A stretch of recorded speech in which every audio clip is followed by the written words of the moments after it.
муқовимат бо стресс хеле муҳим аст. Новобаста аз он ки шумо дар кадом соҳа кор мекунед, аммо дар ҷаҳони стартап шумо бе он кор карда наметавонед. Чӣ гуна шумо ба вазъияти душвор вокуниш нишон медиҳед?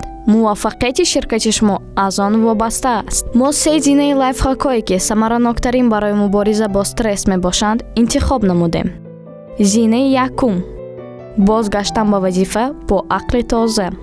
мо ҳама ин эҳсосро медонем. вақте ки шумо ба ҳуҷҷати холе дар ноутбуки худ нигоҳ мекунед ва намедонед ки чӣ нависед, шумо наметавонед калимаҳоро пайдо кунед ва диққат диҳед. дар чунин лаҳзаҳо чӣ бояд кард? истед, истироҳат кунед ва баъдтар бо ақли тоза ба кор баргардед. зинаи дуюм: кореро метавонед дертар ҳал намоед. бисёре аз соҳибкорон як хатогиро мекунанд. онҳо ба ҳар як савол, дархост ва мушкилот фавран ҷавоб медиҳанд. ба назари онҳо чунин менамояд ки ҷавоби онҳо фавран талаб карда мешавад, вагарна ширкат танҳо аз ҳам пошида мешавад.